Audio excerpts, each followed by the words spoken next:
আমরা এবারে যে ছবিগুলো দেখে নেব তার মধ্যে আছেন মৃণাল কান্তি মাহাতো, ঐন্দ্রিলা সরকার, প্রবীর বিশ্বাস, দীনবন্ধু বারিক, দীক্ষা দত্ত, শেখর দে। আমরা এই ছবিগুলোর মধ্যে যেটা বলবো যে সেটা হলো যে মৃণাল কান্তি মাহাতোর এর আগে যে একটা ইন্টারভিউ দিয়েছিল, আপনারা যারা যারা দেখেছেন 19 জুলাইয়ের ছোট ছবিটা, তাতে মৃণাল বলেছিল ওর হাতে খড়ি কিন্তু এই ভ্রমণ আড্ডার হাত ধরে। কিন্তু তারপর মৃণালের নিজের ইচ্ছা, মৃণালের ওই জায়গাতে লালগড়ের মতো মেদিনীপুরের একটা জায়গা থেকে একটি আদিবাসী সন্তান হওয়ার পরেও তাহার নিজস্ব যে চেষ্টা এবং শিক্ষাতে মৃণাল এখন অনেক দূর এগিয়ে গেছে। তার ছবি বিভিন্ন জায়গায় দেখানো হচ্ছে। মৃণাল ভালো নিজে লেখালেখিও করে, মৃণাল লোক সংস্কৃতি নিয়ে ভালো কাজও করছে। তো মৃণাল এখন আমাদের এখন খুব কাছের এবং খুব ঘরের ছেলে হয়ে গেছে। এবার আসি আমি ঐন্দ্রিলা সরকারের কথা। ঐন্দ্রিলা সরকার আসলে নিজে পরিবেশ নিয়ে ভাবতে ভালোবাসে, নিজে দক্ষ একজন কি কর্মী আমরা বলছিলাম যেন ওয়েব ডিজাইনার হয়েও আমরা ঐন্দ্রিলাকে পাই বিভিন্ন জঙ্গলেতে, বিভিন্ন পাখির সাথে। এই তার উৎসাহ তাকে নিয়ে গেছে অনেক দূর। বোম্বে ন্যাচারাল হিস্ট্রি মিউজিয়ামের একটা কোর্সও অলরেডি করছে এবং পরিবেশ নিয়ে অনেক ভাবনা ভাবছে ঐন্দ্রিলা সরকার।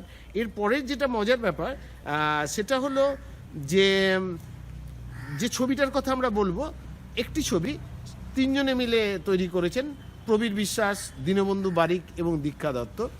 এদের তিনজনের কথা যদি বলতে যাই, বলতে হবে মানে 3 মাস্কেটিয়ার্স। মানে পরিবেশ নিয়ে তারা ভাবছেন, তারা ক্যাম্পিং নিয়ে ভাবছেন, ক্যাম্পিং নতুন করে কিভাবে হওয়া যায়, কিভাবে নিজে নিজে একটা ভ্রমণ করা যেতে পারে, এই ব্যাপারে তাদের চিন্তাভাবনা। এবং এর আগেও প্রবীর বিশ্বাসের ছবি সম্বন্ধে আমার নতুন করে কিছু বলার নেই, আপনারা প্রথম দিন থেকে ছবি দেখে আসছেন। দীনবন্ধু বারিকও এটার সাথে পুরোপুরিভাবে যুক্ত এবং এই ছবি সংক্রান্ত এবং ভ্রমণ নিয়ে। এবং দীক্ষা দত্ত কি বলবো, একটি ছোট, আমাদের কাছে ছোট মেয়ে, কিন্তু এখন নিজেকে সব কাজে নিজেকে খুব স্বতঃস্ফূর্তভাবে মাতিয়ে রেখেছে। আর শেখর দে একজন নিজে গ্রন্থাগারিক, বিভিন্ন বইয়ের মধ্যে থাকতে থাকতে ভ্রমণের বই তাকে বেশি আকৃষ্ট করেছিল। আর সেই ভ্রমণের নেশাতেই ও বারবার দৌড়ে চলে গেছে বিভিন্ন প্রান্তে। আপনারা ওর ছবি দেখলেই বুঝতে পারবেন তার মধ্যে আলাদা কিছু কথা আছে, যেখানে ওর গ্রন্থাগারের মতো একটা ভালোবাসায় ছবিতেও দেওয়ার চেষ্টা করেছে। নমস্কার, পরের ছবি দেখতে থাকুন।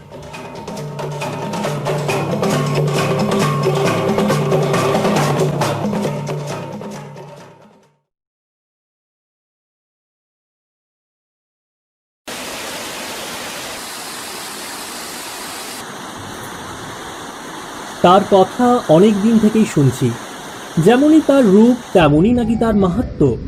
কত আদিবাসী কিশোর যে তার প্রেমে মাতাল হয়েছে, কত যে কবি শিল্পী তাকে দেখার জন্য ছুটে এসেছেন, হিসেব রাখা মুশকিল। সে এক উচ্ছল কিশোরী, পাহাড় ডুংরি জঙ্গল ডিঙিয়ে সে এগিয়ে চলে আপন খেয়ালে। না, আমি কোনো নারীর কথা বলছি না, নদীর কথা বলছি। এক ছোট পাহাড়ি নদী তারাফেনী, যা কংসাবতীর উপনদী। একসময় তারাফেনীকে কেন্দ্র করেই গড়ে উঠেছিল প্রাচীন এক সভ্যতা, যার টানেই আজ আমরা বেরিয়ে পড়েছি।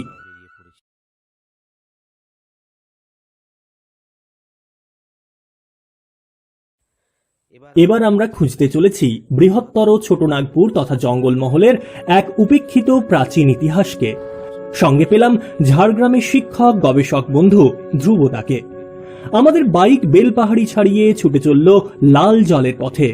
প্রায় 19 কিলোমিটার যাওয়ার পর লাল জল মোড়। সেখান থেকে 2 কিলোমিটার গেলেই লাল জল পৌঁছে যাওয়া যায়।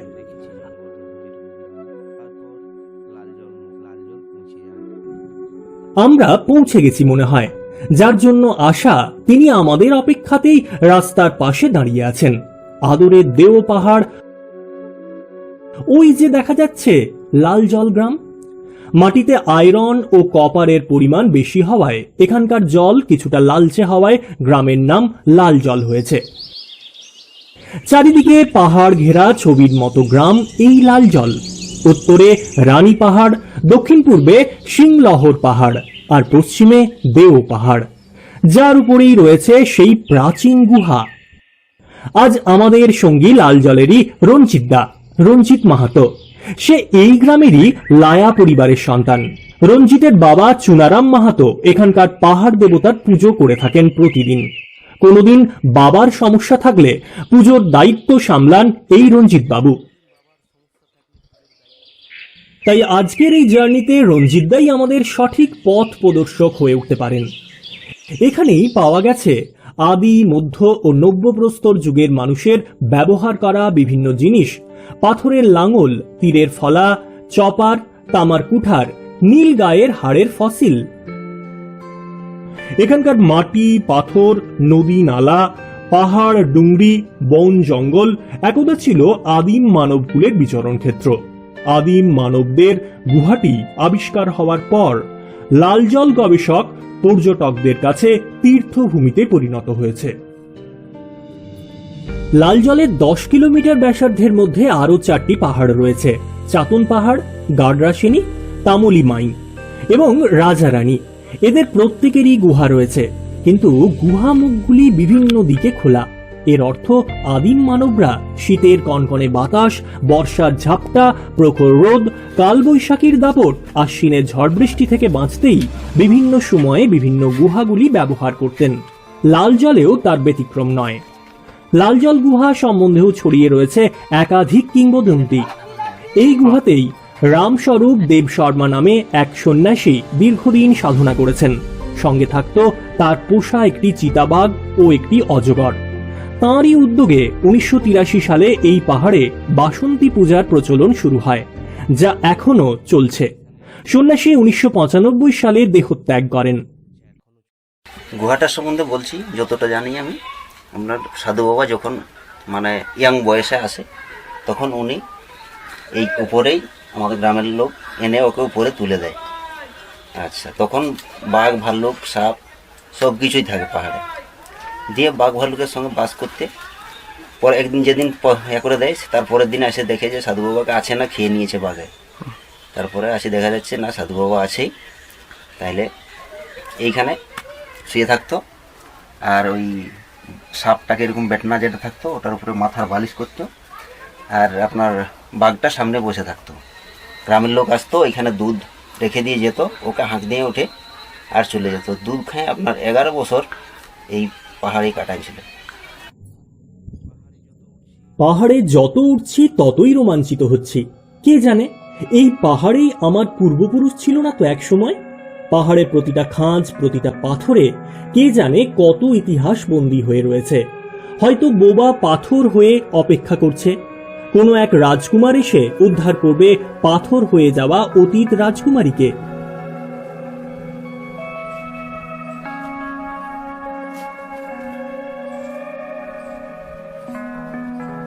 নেমে এলাম পাহাড় থেকে।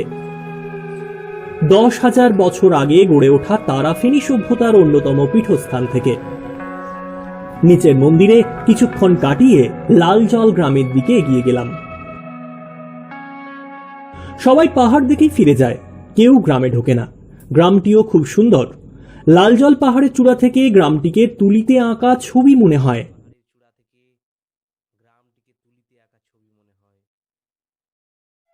গ্রামে প্রায় 50টির মতো পরিবার রয়েছে, কুর্মী ও শবর সম্প্রদায়ের।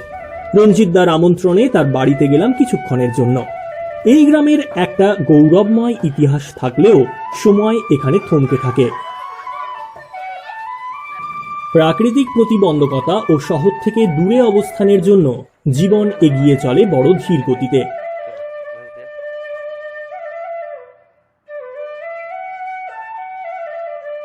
উচ্চাশা, উচ্চাকাঙ্ক্ষা এই শব্দগুলো খুব একটা ঘুম নষ্ট করে না রাতের।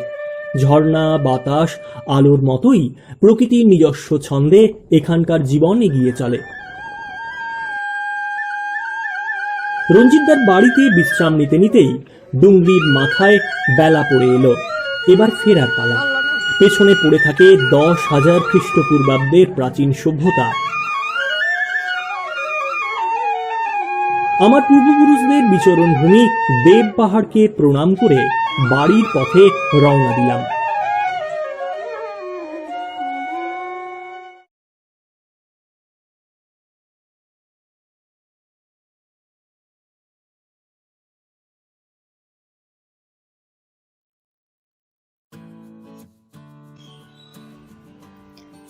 মধ্যপ্রদেশের সবচেয়ে বড় টাইগার রিজার্ভ হল কানহা ন্যাশনাল পার্ক। জব্বলপুর বা গন্ডিয়া হয়ে এখানে আসা যায়। 4-4.5 ঘন্টার মতন সময় লাগে গাড়িতে। কানহায় কোর জোন 4টি: কানহা, কিসলি, মক্কি এবং সারি। এছাড়াও আছে বাফার জোন। আমরা ছিলাম খাটিয়া গেটের সামনে। খাটিয়া ছাড়াও মুক্কি গেটের সামনে থাকা যায়।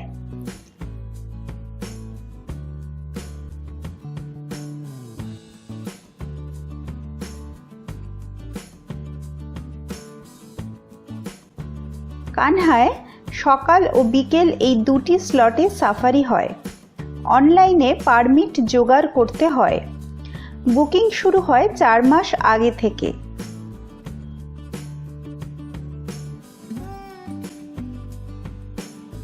কানহায় জঙ্গল মূলত শালের, কেন্দু, বাঁশ ইত্যাদিও আছে।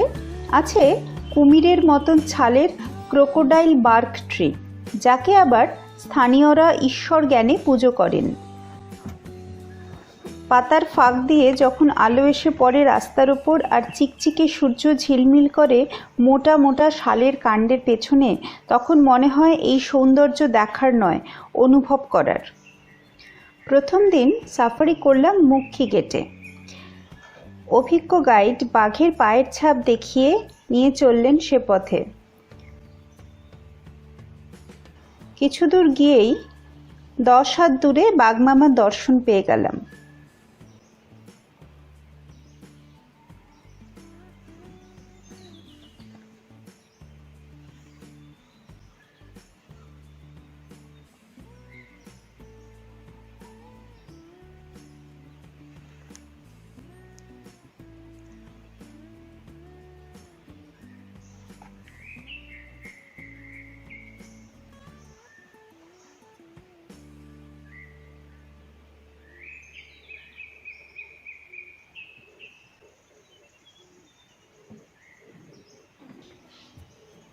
বাঘ ছাড়াও দর্শন মিলল চিতল হরিণ, বুনো শূকর, বারাসিঙা হরিণ, গাউর এবং আরও হরেক রকমের পাখির।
বিকেলের সাফারিতে পেলাম মা ও সন্তানের অপত্য ভালোবাসার কিছু মুহূর্ত।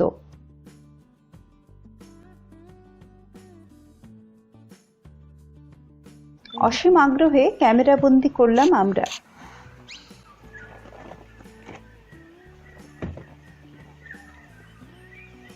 দ্বিতীয় দিন সাফারির সময় আচমকাই রাস্তার পাশে গাইড গাড়িটা দাঁড় করালেন।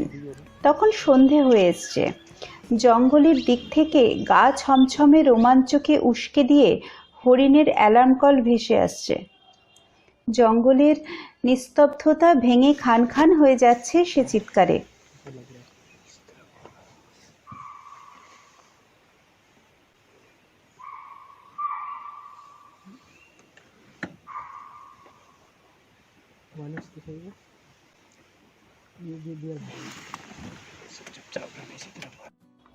একটু বাদেই আমরা বাঘের দেখা পেয়ে গেলাম।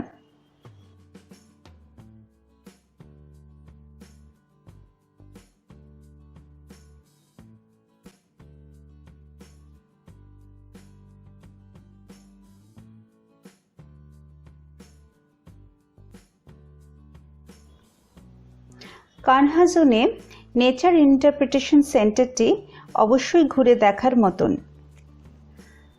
এত সুন্দরভাবে প্রকৃতিকে জানার অবকাশ খুব বড় একটা পাওয়া যায় না।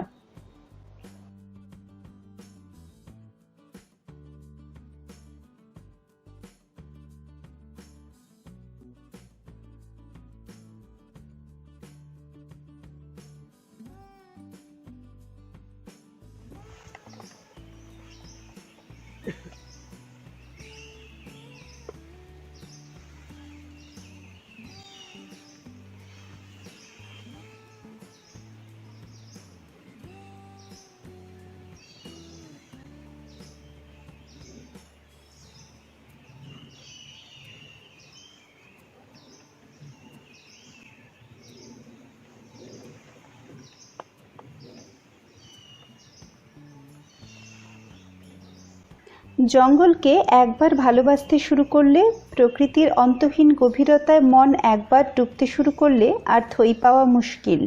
কানহার রূপ প্রতি মুহূর্তে আমাদের সে কথা মনে করাচ্ছিল।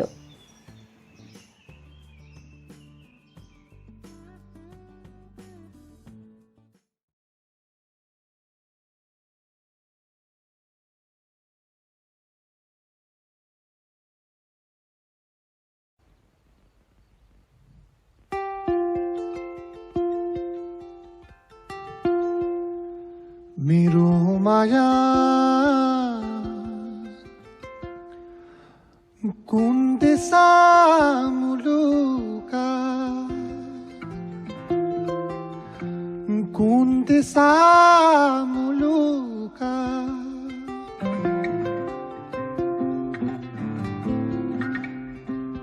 काइले आउला घम जस्तै झुलुका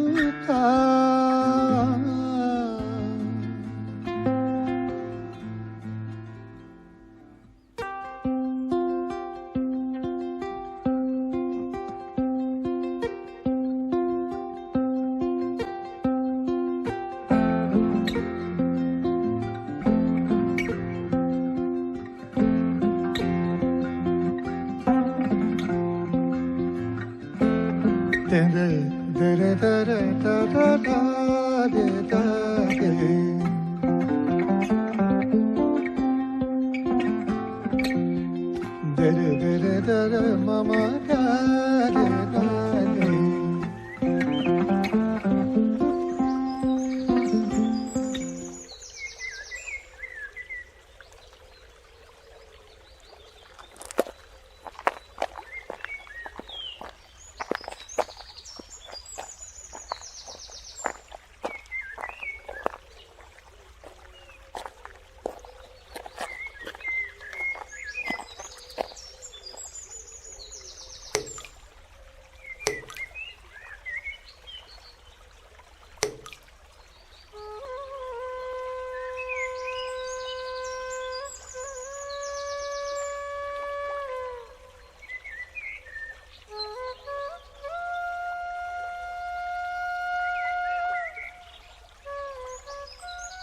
কেমন বাঁশি বাজায় শোনো মাঠেতে রাখাল, তার সুরে বুঝি জাদু আছে, মন হলো মাতাল। কেমন বাঁশি বাজায় শোনো মাঠেতে রাখাল, গাছের ছায়ায় বসে মাঠে সুরের ঘরে সময় কাটে। সূর্য নেমে গেল পাটে, নেই কোনো খেয়াল। কেমন বাঁশি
पूर्णात् पूर्णमुदच्यते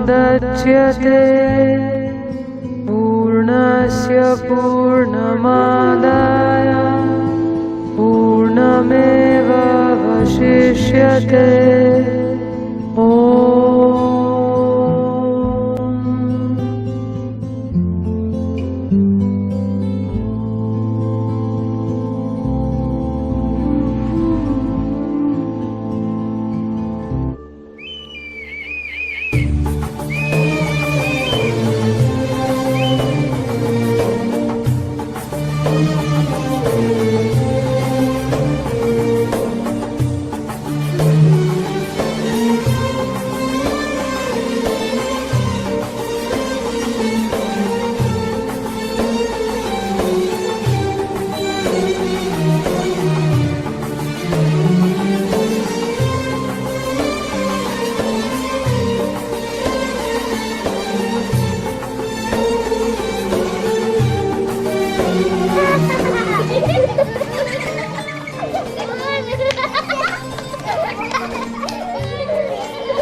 হেমকুণ্ড সাহেব যাত্রার জন্য চলে এলাম হরিদ্বার বদ্রী রুটে গোবিন্দঘাটে।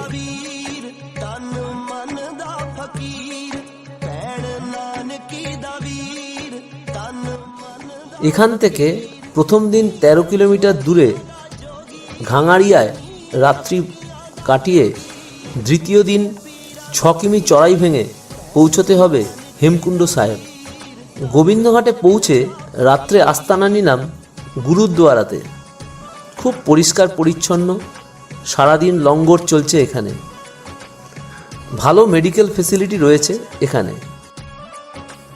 হেমকুণ্ড তীর্থযাত্রায় কোনো অর্থ ব্যয় হয় না যাত্রীদের। ওয়ায়ে গুরুজি কা খালসা, ওয়ায়ে গুরুজি কি ফতে, গুরু গোবিন্দ সিংয়ের এই বাণীকে পাথেয় করে অলকানন্দার ওপর সেতু অতিক্রম করে এগিয়ে চললাম হেমকুণ্ড সাহেবের পথে। আজ 13 কিমি পথ যেতে হবে, যদিও প্রথম 4 কিমি পাকা রাস্তা হয়ে গেছে পুলনা পর্যন্ত। ছোট গাড়ি যাতায়াত করে এই 4 কিলোমিটার, কিন্তু আমরা পুরো পথটাই পায়ে হেঁটে পাড়ি দেব। গোবিন্দঘাট থেকে হেলিকপ্টার সার্ভিস রয়েছে ঘাঙাড়িয়া পর্যন্ত। প্রথমে রাস্তা হালকা চড়াই, ডাইনে লক্ষণগঙ্গা নদী বয়ে চলেছে। এই নদী গোবিন্দঘাটে এসে অলকানন্দার সঙ্গে মিশেছে।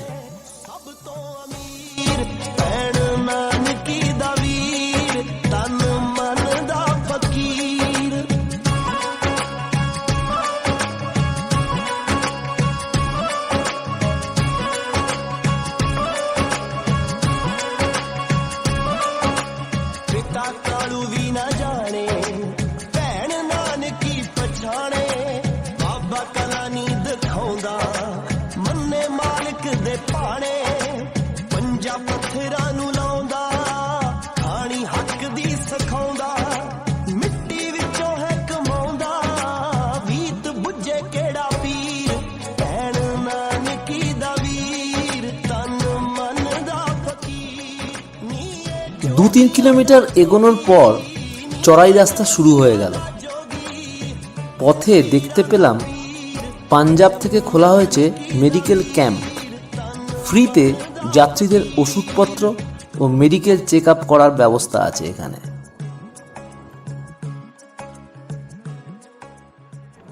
প্রায় 7 কিমি এগোবার পর দেখা গেল ভুয়ন্দর উপত্যকা, যেখানে স্রোতস্বিনী লক্ষণগঙ্গার উপর পুল পেরিয়ে ওপারের পাহাড়ে যাওয়ার রাস্তা আছে।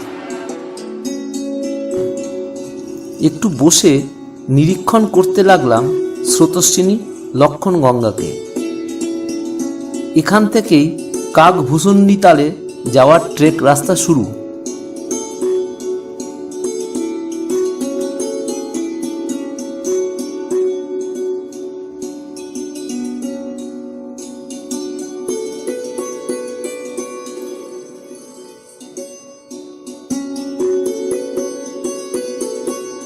বিকেল 4টে নাগাদ পৌঁছে গেলাম ঘাঙারিয়ায়। ঘাঙারিয়া একটু বৃষ্টি হওয়ায় আবহাওয়াটা একটু স্যাঁতস্যাঁতে। আস্তানা নিলাম গোবিন্দধাম গুরুদ্বারাতে। ঘাঙারিয়ার উচ্চতা 10,200 ফুট। পরদিন ভোর 7টায় রওনা দিলাম হেমকুণ্ড সাহেবের উদ্দেশ্যে। রাস্তা 6 কিলোমিটার, কিন্তু পুরো রাস্তাটাই প্রাণান্তকর চড়াই। পথের শুরুতেই এক অপূর্ব জলপ্রপাত। মনের জোর অনেকটা বাড়িয়ে দিল এই জলপ্রপাতটি। দুদণ্ড দাঁড়িয়ে এর রূপ না দেখে উপায় নেই।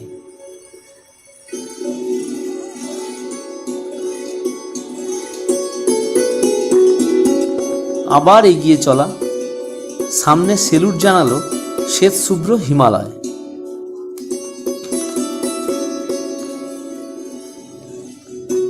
সামনে গ্লেসিয়ার পেরিয়ে আরো 2 কিমি প্রাণান্তকর চড়াই বেয়ে পৌঁছতে হবে হেমকুণ্ড সাহেব।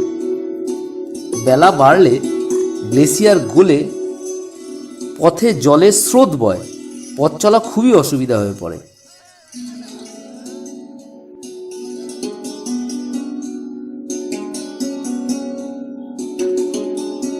অবশেষে 6 ঘন্টা ট্রেক করে পৌঁছলাম হেমকুণ্ড লেকের সামনে। হেমকুণ্ডের উচ্চতা 15,200 ফুট, তাই অক্সিজেন কম হওয়াটাই তো স্বাভাবিক। এটি হলো বিখ্যাত শিখ তীর্থ। এত উঁচুতে গুরুদ্বারা আর কোথাও নেই।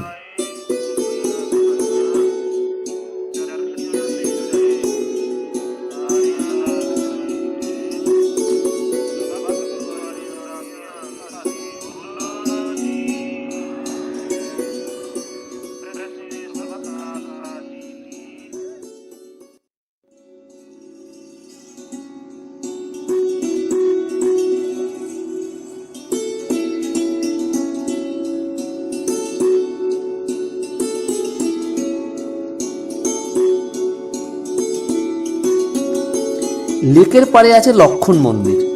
শোনা যায় লক্ষণ মেঘনাদ বদের পাপ স্খলনের জন্য এখানে এসে তপস্যা করেছিলেন।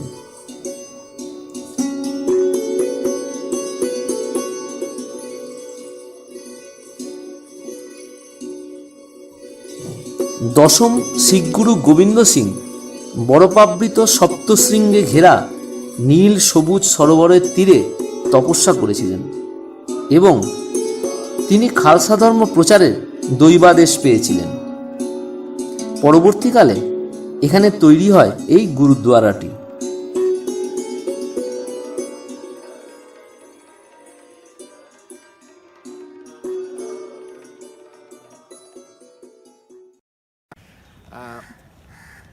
এই ছবিগুলো সমালোচনা করবেন আমাদের খুব প্রিয় এবং কাছের মানুষ দেবাশিস মুখোপাধ্যায়।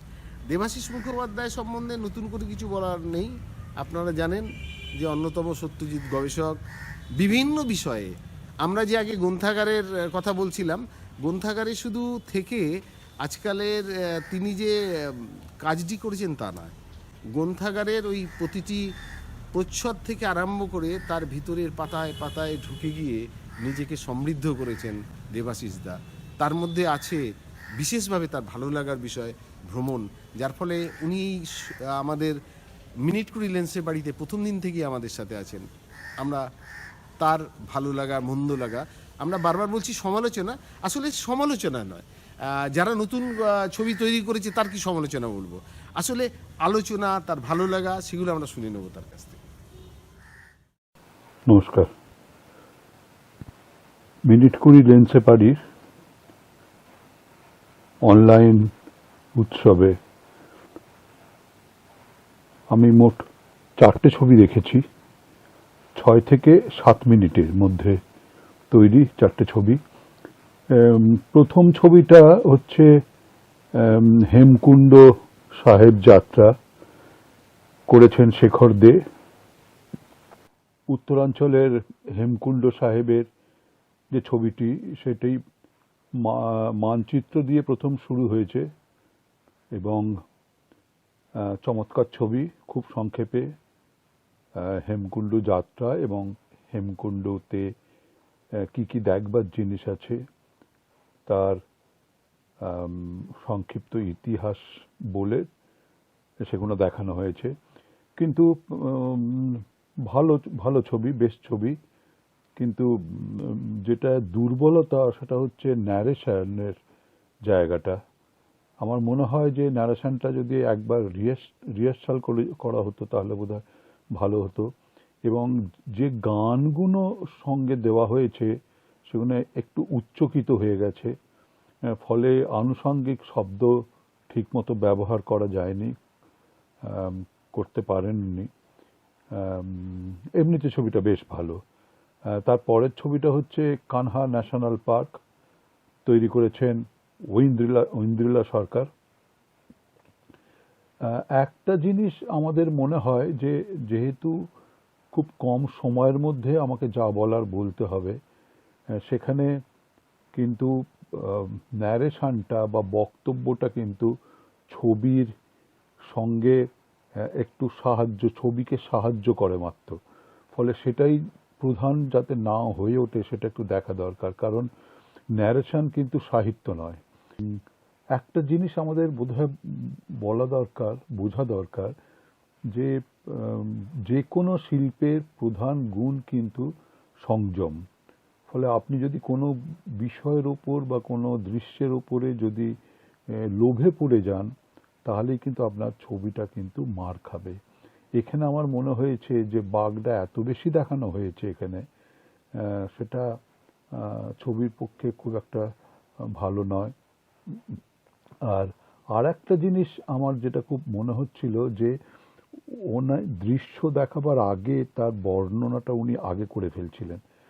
মানে যেমন একটা উদাহরণ দিই, উনি বলছেন, উনি বাঘের ছবি দেখাচ্ছেন, বাঘ হেঁটে যাচ্ছে, তারপরে বলছেন যে কিছু দূর গিয়ে আমরা বাঘ মামার দর্শন পেয়ে গেলাম।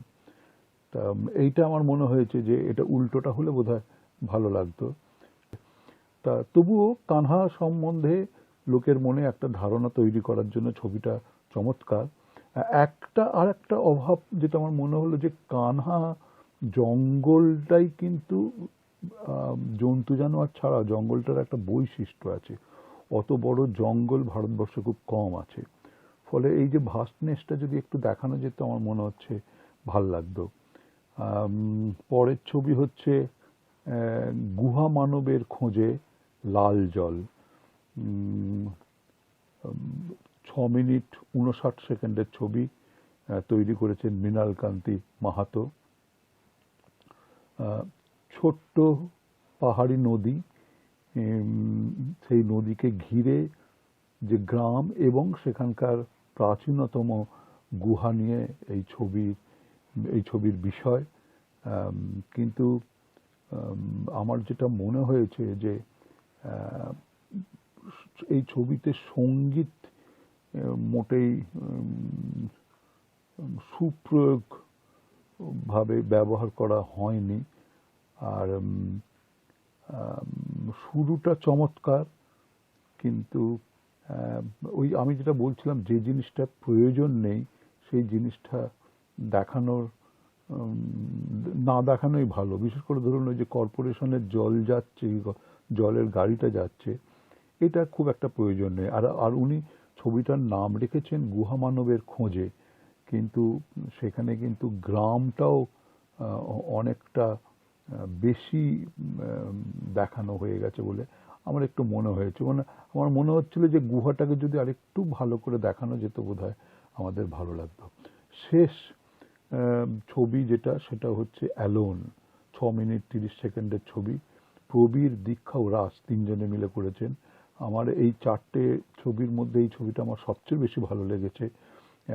একাকী নির্জনতার ছবি,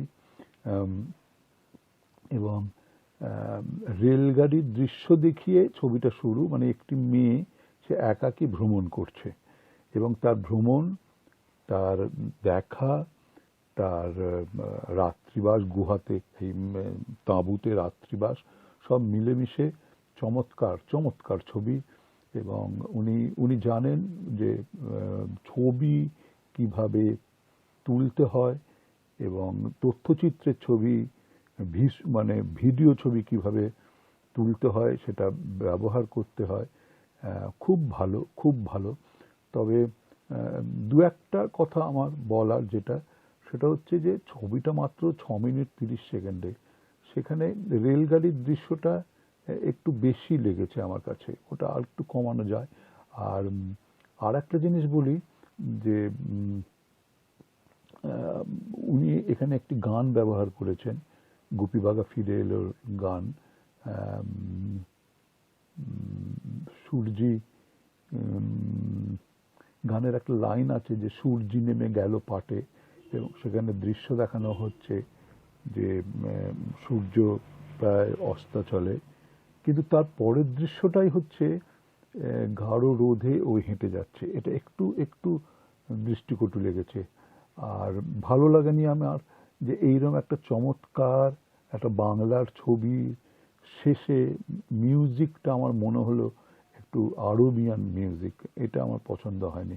কিন্তু ছবির যেটা সবচেয়ে বড় গুণ, সেটা হচ্ছে ছবিটার নাম অ্যালোন, একাকী, একা, কিন্তু উনি ছবিটা শেষ করছেন কিন্তু এক থেকে পূর্ণতায় গিয়ে।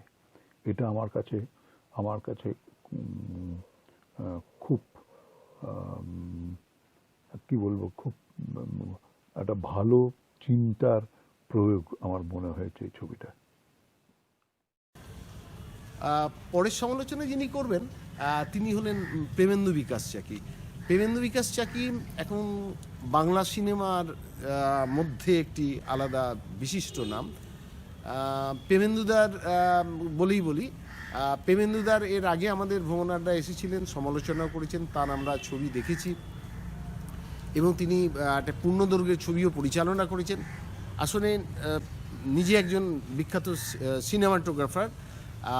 তিনি আমাদের বাংলার যে অন্যতম আন্তর্জাতিক চলচ্চিত্র উৎসব হয় তারও সদস্য রয়েছেন এবং বিচারক মণ্ডলীর মধ্যেও থাকেন। আমরা প্রেমেন্দুদার আলাদা দৃষ্টিভঙ্গিতে ছবিগুলোর, প্রেমেন্দুদার থেকে স্বাভাবিকভাবেই আমরা একটু অন্য কথা শুনবো, যেগুলো নিজের মতো করে প্রেমেন্দুদাই বলবেন। নমস্কার, আমি প্রেমেন্দু বিকাশ চাকি। ভ্রমণ আড্ডা থেকে আমাকে বলা হয়েছে এই ছবিগুলো দেখে আমার মতামত জানানোর জন্যে। আমি প্রত্যেকটি ছবি দেখেছি, সত্যি সুন্দর এবং প্রত্যেকেই খুব যত্ন নিয়ে আপনারা ছবিটা করেছেন। প্রথমে আসি আমি লাল জল ছবিটি নিয়ে। মৃণালবাবু ছবিটি করেছেন খুব সুন্দর, প্রচুর ইনফরমেশন এবং প্রকৃতিকেও খুব সুন্দরভাবে ধরেছেন।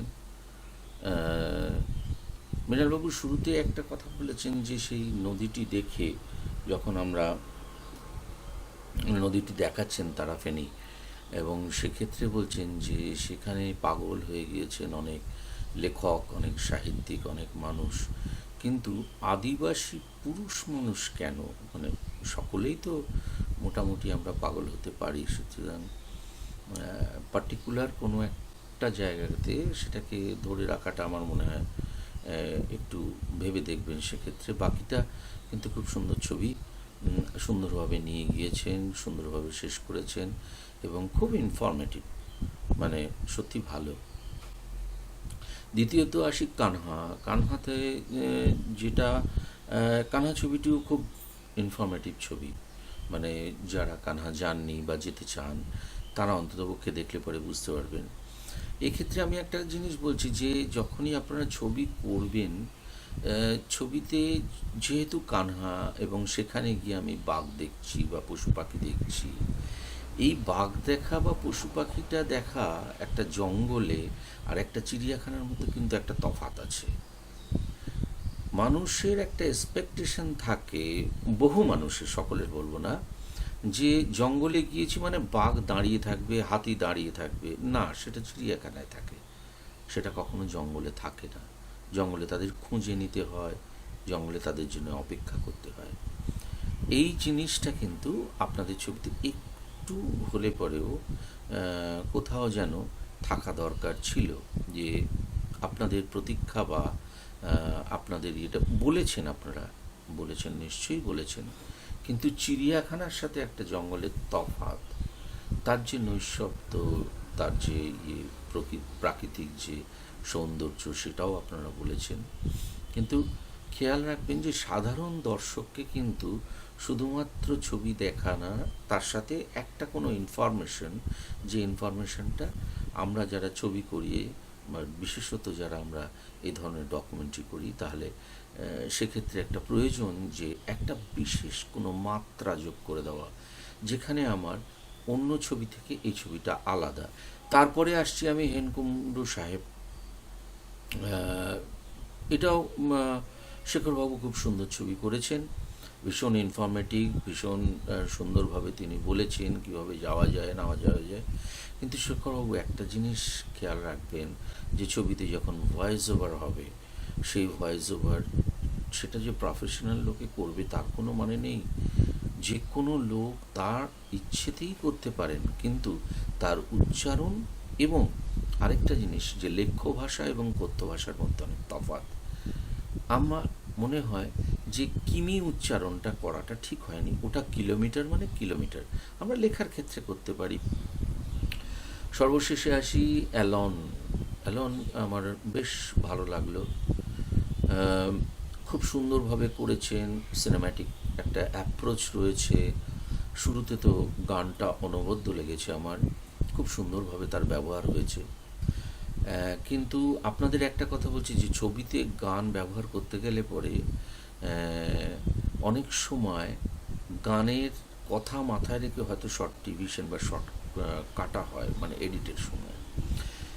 সেক্ষেত্রে আপনি যে ছবিটা করতে চাইছেন সেটা কিন্তু অনেক সময় ফোকাস শিফট হয়ে যেতে পারে। সুতরাং আপনার ছবিতে যে গান থাকবে সেটা কিন্তু আগে থেকে পরিকল্পনা করে নেবেন।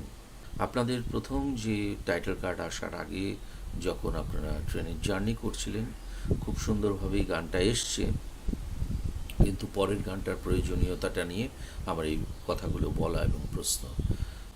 আশা করি ভবিষ্যতে আমাদের দেখা হবে, আমাদের সুস্থ পৃথিবীতে প্রত্যেকেই আমরা আবার ছবি নিয়ে ভাবব, ছবি নিয়ে আলোচনা করব। ভালো থাকবেন, নমস্কার।